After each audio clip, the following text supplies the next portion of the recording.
आइए दर्शकों, thunder dragon भूमि भूटान की इस अद्भुत यात्रा के कथांश में हम चले।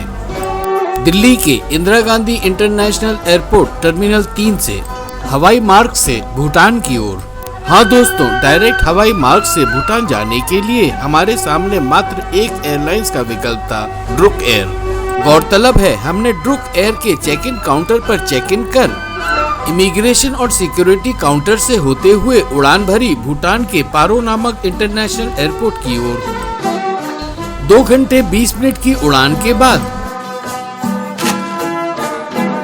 हमारा विमान दुनिया में लैंडिंग के लिए माना गया सबसे खतरनाक हवाई अड्डों में से एक, चारों ओर समुद्र तल से 16,100 फीट ऊंचे पहाड़ों से गिरे 7,333 फीट की ऊंचाई पर स्थित भूटान के पारो इंटरनेशनल हवाई अड्डे के रनवे पर उतरा।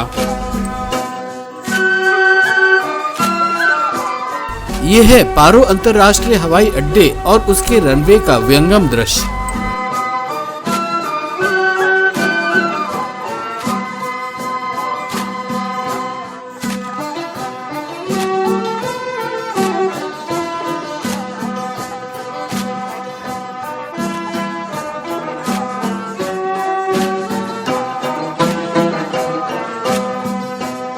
आइए मित्रों, हम पारो अंतर्राष्ट्रीय हवाई अड्डे के टर्मिनल के अंदर चलें।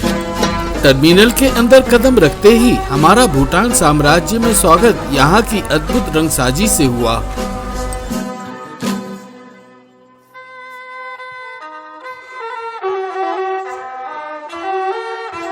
दोस्तों, वीजा ऑन अराइवल के साथ प्रतिदिन प्रति व्यक्ति 1,200 रुपए का सस्टेनेबल डेवलपमेंट फीस यानी STF का भुगतान कर हम इमिग्रेशन की औपचारिकताएं पूर्ण करने के बाद अपने सामान को लेकर पहुंचे एयरपोर्ट टर्मिनल के बाहर। बाहर पहुंचते ही शॉल पहनाकर हमारा स्वागत किया पूर्व नियोजित भूटान मान्यता प्राप्त टूर ऑपरेटर और गाइड श्री किनले दोरजी ने। हाँ दोस्तों, भूटान में थिम्पू और पारो के आगे की यात्रा के लिए अपने साथ एक स्थानीय मान्यता प्राप्त टूर ऑपरेटर और गाइड का होना अनिवार्य है। दर्शकों, पारो से टिम्पू जाते वक्त रास्ते में इंडो भूटान फ्रेंडशिप के इस बोर्ड को देखकर हमें भूटान आकर अपने देश की विदेश नीति पर बहुत गर्व महसूस हुआ। सामने है भूटान के महामहिम राजा जिग्मे केसर नाग्याल वांगचुक और महामहिम रानी जेसुन पेमा का पोस्टर।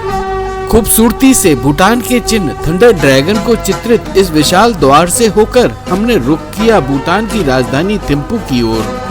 मित्रों, पारो अंतर्राष्ट्रीय हवाई अड्डे से 46 किलोमीटर की दूरी लगभग 1.5 घंटे के अंतराल में तय कर हम पहुँचे भूटान की राजधानी थिम्पू। थिम्पू पहुंचकर हमने संपन्न किया a short trip to Bhutan का प्रथम दिन और रात बसेरे के लिए चेक इन किया होटल उद्यान में।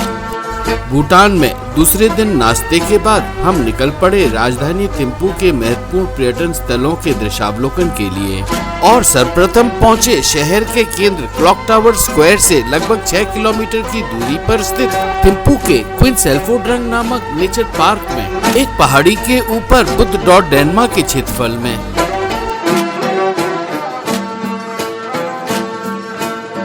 हाँ दोस्तों, आपके सामने है दुनिया की सबसे बड़ी बैठी मुद्रा में शाक्य मुनि बुद्धा की 177 फीट ऊंची कांस्य यानी ब्रॉन्ज से बनी विशाल प्रतिमा। गौरतलब है, इस क्षेत्रफल और विशाल मूर्ति का निर्माण सन 2006 से सितंबर 2015 के बीच चीन द्वारा और सिंगापुर के एक व्यापारी से दान में मिले $47 मिलियन की आर्थिक मदद से किया गया था। मित्रों, पद्म आसन यानी पालती मारकर बैठे बुद्धा की ये मूर्ति बुद्धा के आत्मज्ञान के क्षणों को दर्शाती है और इस मुद्रा में बैठे श्री भगवान बुद्ध को देखकर ऐसा प्रतीत होता है कि वे पूरी दुनिया को शांति और सुखी का आशीर्वाद दे रहे हों। बुद्धा की प्रतिमा के नीचे है विशाल ध्यान कक्ष। इसमें है बुद्धा की 1,25,000 लघु मूर्तियाँ। दर्शकों, हॉल के अंदर तस्वीर खींचना वर्जित था, लेकिन इस कक्ष का उल्लेखनीय दृश्य हमेशा हमारी स्मृति में बना रहेगा। बुद्धा पॉइंट का संक्षिप्त दौरा कर हम चल दिए आज के दूसरे पर्यटन स्थल के दृश्यावलोकन के लिए और कुछ ही दूरी पर ड्राइव कर पहुँचे हिंदू मंदिर देवी पंचायन के क्षेत्रफल में। गौरतलब है भूटान की लगभग 75% आबादी बौद्ध है। हिंदू धर्म भूटान में दूसरा सबसे बड़ा धार्मिक समूह है, जिसकी संख्या लगभग 23% है। थिम्पू में स्थित ये देवी पंचायन मंदिर हिंदू धार्मिक समूह के लिए यहाँ के महामहिम राजा जिग्मे खेसर नामग्याल वांगचुक की ओर से अक्टूबर 1, 2019 में सभी हिंदू समुदाय के लिए दिया गया एक अनमोल उपहार है। आइए दर्शकों, हम देवी पंचायन मंदिर का श्रद्धापूर्वक नमन कर भ्रमण करें।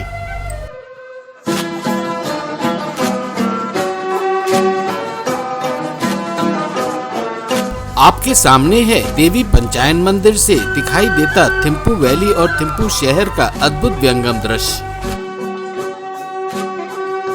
देवी पंचायन मंदिर में मां दुर्गा और स्थापित अन्य हिंदू देवी देवताओं के दर्शन कर हम संक्षिप्त ड्राइव कर पहुंचे थिम्पू में यूथ हॉस्टल के नजदीक सिंपली भूटान म्यूजियम के प्रांगण में। सिंपली भूटान म्यूजियम में 1000 की एंट्री टिकट लेकर हमने दृश्यावलोकन किया इस लाइव संग्रहालय का। संग्रहालय में प्रवेश से पूर्व हमें लोकल वाइन की चुस्की पिलाकर संग्रहालय के गाइड द्वारा हमें परिचित कराया गया कि इस लाइव संग्रहालय में हम पारंपरिक भूटानी शैली को बखूबी देख सकते हैं। आइए दर्शकों, आप सभी हमारे साथ इस लाइव भूटान संग्रहालय का अपूर्ण भ्रमण का आनंद लें।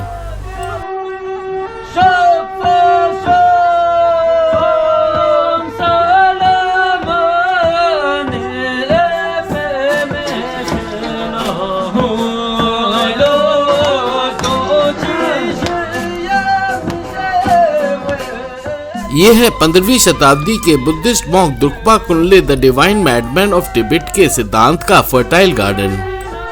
गौरतलब है ये फर्टाइल गार्डन प्रदर्शित करता है कि प्रबुद्ध होने के लिए ब्रह्मचार्य होना आवश्यक नहीं है।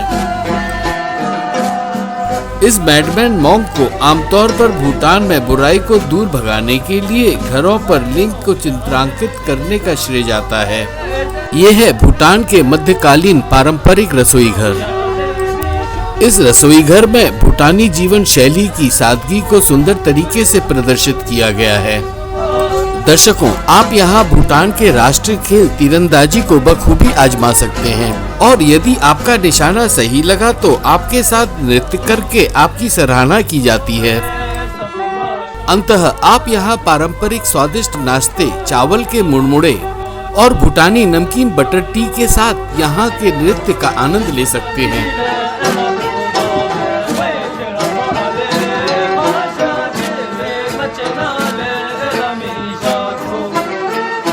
सिंपली भूटान नामक लाइव संग्रहालय में भूटान की जीवन शैली की सादगी से परिचित होने के बाद हम पहुँचे थिम्पू के मोटीटांग जिले में स्थित भूटान के राष्ट्रीय पशु ताकिन के आरक्षित क्षेत्रफल में। दर्शकों, पशु ताकिन, जिसका सिर बकरी और शरीर गाय जैसा है, को 25 नवंबर 2005 में भूटान का एक राष्ट्रीय पशु घोषित किया गया था। गौरतलब है राष्ट्रीय पशु घोषित करने के पीछे एक स्थानीय पौराणिक कथा है, जिसके अनुसार बौद्ध संत Drukpa Kunley the divine madman ने 15वीं शताब्दी में अपनी तांत्रिक विद्या से बकरी और गाय की हड्डियों से इस पशु को बनाया था, जिसका सिर बकरी और शरीर गाय जैसा था।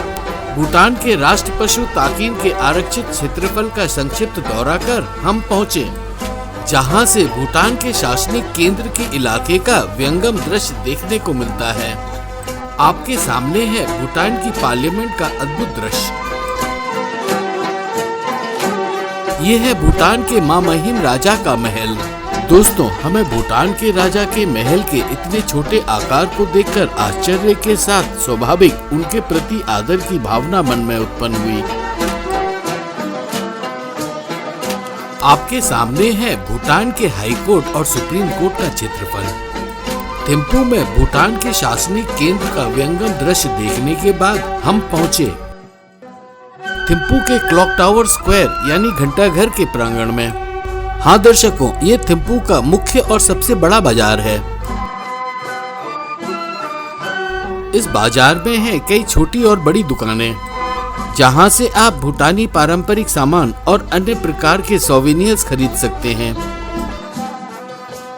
हाँ मित्रों, यहाँ पर है बहुत सारे कैफे और पब, जहाँ पर आप जिंदगी का आनंद ले सकते हैं। दोस्तों, यहाँ आकर हमें अनुभव हुआ कि भूटान के स्थानीय लोग बहुत दयालु, मददगार और खुशमिजाज होते हैं और वे सभी काफी अच्छी अंग्रेजी बोल सकते हैं। गौरतलब है, थिम्पू दुनिया का एकमात्र ऐसा राजधानी शहर है जिसमें ट्रैफिक लाइट नहीं है।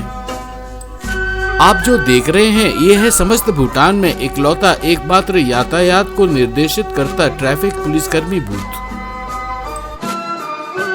ये है क्लॉक टावर स्क्वायर के नजदीक थिम्पू शहर की व्यवस्थित सब्जी मंडी। क्लॉक टावर स्क्वायर क्षेत्रफल का संक्षिप्त दौरा कर हम पहुंचे थिम्पू में आज के अंतिम दर्शनीय स्थल नेशनल मेमोरियल थिम्पू चोटेन नामक स्तूपा के क्षेत्रफल में।